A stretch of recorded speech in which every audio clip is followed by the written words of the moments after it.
Well, hey everybody, welcome back to Jericho Road, where we're looking at the world of Jesus through the Gospel of Mark, nearing the end of that story. And this is a special episode in that I'm going to take you to a very special place. It's called Gethsemane. It's the place where Jesus prayed. It's where he cried. It's where he was ultimately betrayed on the last night of his earthly life. It's a place that some will write as the saddest place on planet Earth. But before we read the text, I want to show you a picture. These are mikvah or ritual baths that were discovered during the lockdown months of 2020. The last COVID disruption has caused or given archaeologists lots of time to find things, and this is one of the more exciting finds during this time where they didn't have any pilgrims, didn't have any business, anybody in the way. These are mikvah, and you can find a ritual bath called a mikvah all over Israel. You can find them all over Jerusalem, but these are adjacent to the traditional site of Gethsemane, the Garden of Gethsemane. The word Gethsemane means oil press, and these mikvah are very important because these involve the production of oil for temple use, for service in the temple. The people producing the holy oil for the temple in this garden would have to be ritually bathed or ritually prepared in order to make it. And so these mikvah confirm what had been the traditional site of the garden. And when you go to the Holy Land, in places like the Holy Land, there are places that are traditional sites that perhaps evoke a memory or act like horseshoes. They get you close, but you never can't know for sure. They intend to draw you to worship, and they've been holy by people's prayers for 1,000 years or more. But archaeologically, you can never really know for sure. We now know this is the garden because of these ritual baths. Very, very exciting. I'm going to show you a picture of one of the trees. It always takes my breath away to go into the Garden of Gethsemane because the trees there are 1,000 years old or older. One might consider that the Garden of Gethsemane would be a recreated garden, something that Jesus might have seen to sort of get you in the mood. Rather, these are ancient trees that have been hallowed by the prayers of people for many generations. But I'm going to take this even one step further. Many of these trees have root systems that are 2,000 years old, which means that these are living organic things that were here or touched by Jesus in the world of Jesus, alive in the world of Jesus. These trees have a memory of what we're about to read. Extremely powerful. So let's read the text and see if we can see something new and something surprising. This is Mark chapter 14, beginning with the 32nd verse, Jesus in the Garden of Gethsemane. They went to a place called Gethsemane, and he said to his disciples, "Sit here while I pray." He took with him Peter and James and John and began to be distressed and agitated. He said to them, "I am deeply grieved, even to death. Remain here and keep awake." And going a little farther, he threw himself on the ground and prayed that, if it were possible, the hour might pass from him. He said, "Abba, Father, for you all things were possible. Remove this cup from me, yet not what I want, what you want." He came and found them sleeping. He said to Peter, "Simon, are you asleep? Could you not keep awake 1 hour? Keep awake and pray that you will not come into the time of trial. For the spirit is indeed willing, but the flesh is weak." And again he went away and prayed, saying the same words. And once more he came and found them sleeping, for their eyes were very heavy. They did not know what to say to him. He came a third time and said to them, "Are you still sleeping and taking your rest? Enough. The hour has come. The Son of Man is being betrayed into the hands of sinners. Get up, let us be going. See, my betrayer is at hand." Right away when we read this story, we see that Jesus is, quote, distressed. It is a specific word in the original language that means a deep-seated anxiety. Luke's gospel, perhaps Luke being a physician, could be a little more specific about this. Remembers Jesus sweating like drops of blood. The intensity of his pain is so great. And then verse 34 here in Mark's gospel says it so much. His pain is so great, he's dying inside, or it feels like he's dying. inside. So he prays, Abba, Father, which is what he says to God in every prayer Jesus ever says, except for his dying moment on the cross. He calls him Abba, Father, which reveals a relationship that God wants to have with all of us. It reveals a closeness, if you will, an intimacy that we are invited into with the Creator of the universe, who also knows our names and knows the dreams that we had last night. And so he says, Abba, Father, which then he falls to the ground, which those living in the world of Jesus would have immediately understood. The proper posture for prayer is to stand with arms outraised. But Jesus, in his own pain, in his own worry, in his own fear, cast himself on the ground into the arms of his loving Father. But they sleep on him. They sleep on him. This is an important detail. I like to say that the Gospel of Mark is very terse, and it's very carefully written, like a well-written short story, and details matter. Always pay attention to the things that Mark will tell you, or words that they will add on. And I want you to pay attention here to sleep and the fact that he checks on them three times. First of all, I believe it's absolutely important to recall that Jesus checks on all the disciples three times. The Gospels are not newspaper reporting, but rather poems or artful retellings of the story. 3 is a complete number in the Bible. And notice that Peter will deny his best friend 3 times, suggesting perhaps the completeness, if you will, of his failure. But also Jesus checks on these disciples 3 times who sleep on him, which means that they're all complicit in this betrayal. You can't just pick out a Judas or pick out a Peter. They've all let him down, and they've all let him down completely. They've all failed. They have slept on Jesus at his hour of need. There's no one awake to keep watch with him. We do a marvelous little thing in our church during Holy Week after the Maundy Thursday service, where we strip the altar and prepare our church for Good Friday. We have an overnight prayer vigil so that people can keep watch with Jesus, if you will, in those hours when the disciples failed to do so. And it's just a reminder that any of us can let the Lord down. Well, there's also a clue to meaning in addition to the 3ness of the checking on the disciples. Jesus prays, so they're sleeping. He says, remove this cup from me. There's a reason why they were probably asleep. The Passover meal has 4 cups of wine, and I will tell you that the walk from the upper room, or the neighborhood of the upper room, which I've done, through the Kidron Valley up to the Garden of Gethsemane, is quite a hike. They were probably tired and exhausted. Tired from the walking, tired from the eating, tired from the 4 cups of wine, tired from perhaps the worry and the anxiety of the week. They're human after all, and the flesh is weak, while the spirit sometimes is indeed willing. So the cup reminds us that there were cups in the background, I believe, of their own fatigue. However, there's another meaning for cup. While 4 cups of wine are consumed for the Passover, a 5th cup was left undrunk, and this was the cup for Elijah, and this is the cup of redemption. This is a cup of completion. This is a cup that means that something will happen when this cup is consumed, and this is the cup that Jesus asked not to, if it could be any way to be taken from me. If there's any other way we can do this, please, Abba, Father. Jesus is tired. The human side of Jesus knows that trouble is coming and a pain that is unimaginable. However, this unconsumed cup of redemption will be consumed on the Friday. And yet there's even still more. One of the reasons why I believe we study the Bible is to think like Bible people. And that is to say that we learn these old stories because if God did something once, God will do it again. It is a principle of this library of texts that we call the Bible. The Bible means books, and it's 1,000 texts, right, written over 1,000 years, and yet we see these connecting dots. If God did something for them, God will do something again and again and again and again, and God will do something for us.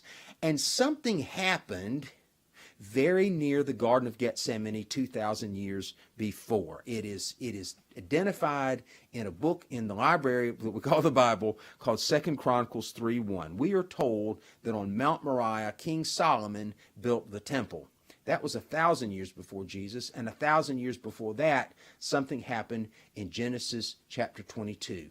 Remember, the Garden of Gethsemane is looking at the Temple Mount, looking at what had been Mount Moriah. I think this is an indispensable detail that gives us background and meaning to Jesus' prayers in the garden.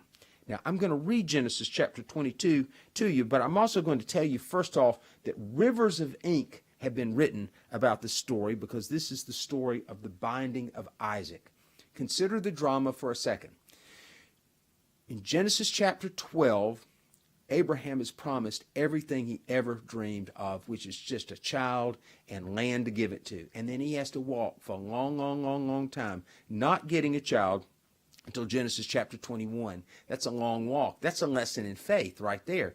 But then what happens is that God inexplicably, for us, asks Abraham to sacrifice his only son. Now, we Christians, we like to backfill the story and look back through the lens of the cross and the resurrection and see this as prefiguring, if you will, the sacrifice of Jesus and what Jesus is afraid of or worried about on the night in the Garden of Gethsemane. No question. That is a faithful Christian interpretation of Genesis chapter 22. But I believe there's something even better there if we let the text stand on its own. Abraham didn't know about Jesus, and this is not a story about Jesus per se, but it is a story about the same Abba Father to whom Jesus and Abraham pray. So let's look at the text, let's read it, and then I'll see if I can show you something that is even better, that informs what we're seeing in the Garden of Gethsemane. This is Genesis chapter 22, beginning with the first verse. I'm going to read 14. After these things, God tested Abraham. He said to him, Abraham, and he said, Here I am. He said, Take your son, your only son Isaac, whom you love, and go to the land of Moriah, where we are in our scene today, and offer him there as a burnt offering on one of the mountains that I shall show you. So Abraham rose early in the morning, saddled his donkey, took 2 of his young men with him, and his son Isaac, and he cut the wood for the burnt offering, and he set out and went to the place in the distance that God had shown him. And on the 3rd day Abraham looked up and saw the place far away. Then Abraham said to his young men, Stay here with the donkey. The boy and I will go over there. We will worship, and then we will come back to you. Abraham took the wood of the burnt offering and laid it on his son Isaac, and he himself carried the fire and the knife. So the 2 of them walked on together. Isaac said to his father Abraham, Father, and he said, Here I am, my son. He said, The fire and the wood are here, but where's the lamb for the burnt offering? And Abraham said, God himself will provide the lamb for the burnt offering, my son. So the 2 of them walked on together. And when they came to the place that God had shown him, Abraham built an altar there and laid the wood in order. And he bound his son Isaac and laid him on the altar on top of the wood. Then Abraham stretched out his hand and took the knife to kill his son. But the angel of the Lord called to him from heaven and said, Abraham, Abraham. And he said, Here I am. He said, Do not lay your hand on the boy, do anything to him. For now I know that you fear God, since you have not withheld your son, your only son, from me. And Abraham looked up and saw a ram caught in the thicket by its horns. And Abraham went and took the ram and offered it up as a burnt offering instead of his son. So Abraham called that place, The Lord will provide, as it is said to this day, On the mount of the Lord it shall be provided. In Exodus chapter 20, when God gives his people 10 laws, 10 ends, if you will, for his creation, union with God and with each other. The very first one, we're told that you shall have no other gods but me. I think we moderns assume that God was simply trying to reveal the fact that God is a jealous God, or that the other gods are fake, or you can't really get into heaven if you worship one of the other gods, or stuff like that. But there's also a practical application to not following a neighbor's God. And I think this is more to the point, quite frankly. If you choose a foreign God, then you are in danger of adopting this foreign God's ethics. If you choose another God, you might forget to be different in the way that the Bible asks you to become different. And how would they do that? Well, if they choose to follow a neighbor's God, then people might become disposable, or faith might become an incantation or a transaction as opposed to a relationship with Abba, Father. A good example of this, I'll show you a picture, is a place called Bet El. It's basically a tabletop mountain, if you will. It's just bare on the top, and some important things have happened there. Abraham pitched a tent there, and Jacob had a dream there of a ladder ascending and descending to heaven. And then in time, around 900 years before Jesus, a king named Jeroboam in the northern kingdom of Israel had a very, very good idea. He violated the first commandment. He built a worship site there at Bethel and another one far north into the country so that the people living in the northern part of Israel wouldn't travel to Jerusalem and to Judea, to Mount Moriah, to worship at the temple there. He wanted to have their own worship spot. But since Israel was prosperous and successful, but also bled a little bit into the culture around it, a little more than the Judeans. The Judeans had more of a sense of self because they had a strong capital city and a strong monarchy, and they had the temple to worship God. But the Israelites, they were a little more apt to bleed into their neighbors' practices, which also means that they didn't have quite the ethics that God would require. And Jeroboam built an elaborate church, if you will, on this spot, but included not only worship of Yahweh, but also golden calves. So then it was a one-stop shop. It was like a Buc-ee's. You could get everything there, right? Whatever your stripe or opinion, you could go there, and now you don't have to go to Judea, down to Jerusalem, spending your money. You could keep it at home, and you could get everything done you wanted to do. It was apparently very successful until a prophet from the south came up and spoke the truth to Jeroboam. His name was Amos. He was a prophet from Judah. He was uncultured and uneducated, and yet he strides in and speaks God's word because, as nice as all this is, they are letting poor people starve at the door. Remember what I said about a neighbor's God's ethic. They didn't have eyes to see starving people. They didn't have the eyes to see need because they weren't different in the way that the Bible asks them to be different. They weren't in relationship with Abba Father. And so Amos says this in Amos chapter 5, beginning with the 21st verse, I despise your festivals. I take no delight in your solemn assemblies. Even though you offer me your burnt offerings and your grain offerings, I will not accept them. And the offerings of your well-being and of your fatted animals I will not look upon. Take away from me the noise of your songs. I will not listen to the melody of your harps, but let justice roll down like waters, and righteousness like an ever-flowing stream. God wants us to have no other gods but God, because God's priority is justice and righteousness and trust and humility, not found in your neighbor's gods, not found in the world, but only found in Abba Father when we're different in the way that God asks us to be different. Now let's take all this back to Genesis chapter 22. It was common in their world. We cannot, as modern people, expect people living in the Bronze Age to act like us or to think like us or to reason like us. It was common in their world for your neighbor's God to ask you to sacrifice your children. There was a god named Moloch, and for a dark time in Judah's history, one of their kings would actually sacrifice the children of Jerusalem to this dark and evil Canaanite god. So there is precedent for this question. Abraham, I want you to take and sacrifice your only son as a test to me. And so Abraham, trusting God, I guess he figured in that moment, well, here we go. The jig is up. God is no different than any other God around me. It was always the same. It's always been the same, and it'll always be the same. They'll always take, and they'll always take, but I'll trust him anyway. And he heads, and then the angel stays. Remember the story? Stays Abraham's hand, provides a ram in the thicket, and says once and for all to Abraham, so that Abraham and future generations could always trust and always know, I'm not that kind of God.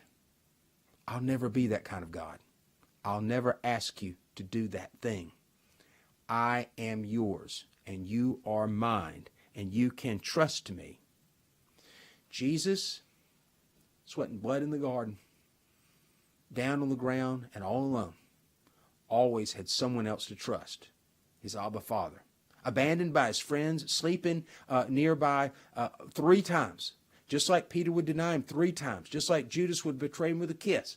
Everyone will leave him, but he's always got his Father to trust. If we are ever at the bottom of a well, we know that that bottom will hold, because we are held in the arms of our Abba Father, whom we can trust. Jesus can trust. In fact, in the Garden of Gethsemane, Jesus must trust. I'm not that kind of God. And on the other side of what feels like death itself is always resurrection. Thank you, friends. We'll keep this story going.